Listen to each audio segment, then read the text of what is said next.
So the 2016 winter anime season is still on a roll with this new episode of Divine Gate. Divine Gates was a very interesting episode, I might say, because especially because there's this one character who had a great backstory. I know he's getting great character development. It starts off with him like saying these like kind of somber and dark like words, like the rain can fill the hole in the hole. Wait, the rain can fill a hole inside the ground to make a puddle, but it can't fill the one's heart. When the rain comes down somebody's face, it drips into the heart. It makes a ripple, but it cannot fill one's heart. And I thought that was really good. I mean, I'm pretty sure it wasn't a poem he was saying, but if it was a poem, I think that was a really good poem, really symbolic poem. But apparently, the human world, the heavens, and the underworld are all connected into one world, all merged together. And as a result, this object or this entity, this intangible, tangible entity appears called the Divine Gate. And the Divine Gate, if you were to appear before it for some reason, you were to get a wish granted, I'm sorry. And I believe this happened a long time ago, so after a while, people have determined this as legend and not really as factual. And these people out there like, oh, the Divine Gate exists, and the Divine Gate exists, but the other people that out there that's like, Divine Gate don't exist, because the human world, the underworld, and the heavens all merge to one, but there's peace. And there's like peace. And there's these people inside the show called adapters, and they use these special abilities. And there's a school that has these adapters as students, and they're from the World Council, and it is their job to go out and get these adapters to keep the peace and tranquility throughout the world. And now go back to the guy in the beginning, the guy with the blonde hair and blue eyes.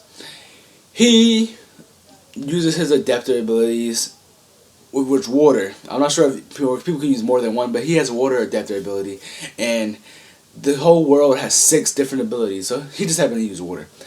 He goes against this person who uses a fire adaptive ability, and he takes them out.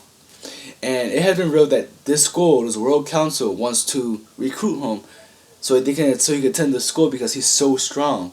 And they said that he's so strong because that he attracts greater powers, and that's very dangerous for him. So they want him so he can keep the peace. Now, he has to be an interesting character, like I said. He's a very interesting character because we get a glimpse into his backstory, a glimpse into his past life. We found out that spoiler alert, found out that he killed his parents. He is known as the parent killer. And I found this interesting because you don't normally see everyday anime characters saying they killed their parents. You know, unless they was really psycho, unless you're, Gasai, things like that. But his story, they remind me kind of like, Gasai's. So he's an adapter, like I said, an adapter, and we get a glimpse of his backstory, and he has these strange habits. When he eating hot food, he tends to make it colder. Like he had this mackerel ramen, and he put ice cubes in there to make it colder. And his backstory explains that it's very significant because when he was younger, they said this happened 3 years ago. When he was younger, he was neglected by his parents. Apparently, he had a younger brother who his abilities was amazing, and all his parents and his father and his mother was, praising his little brother for his abilities the most. And you can see a glimpse of him when they end. He's eating steak with butter and looks so good. It's that rich class society steak. And you see the parents just praising him like, yes, we can get whatever you want right now. We can go after you finish eating. You can go get the thing that you always wanted. But then you see the main character, the blonde hair guy with blue eyes. He sees this happening. Then he goes to like a part of the house, like a shed somewhere that's not a part of the house. So it implies that he's neglecting, that he don't even live within the main household like his brother does. And it's raining, and then on the floor, there's bread and some soup, cold.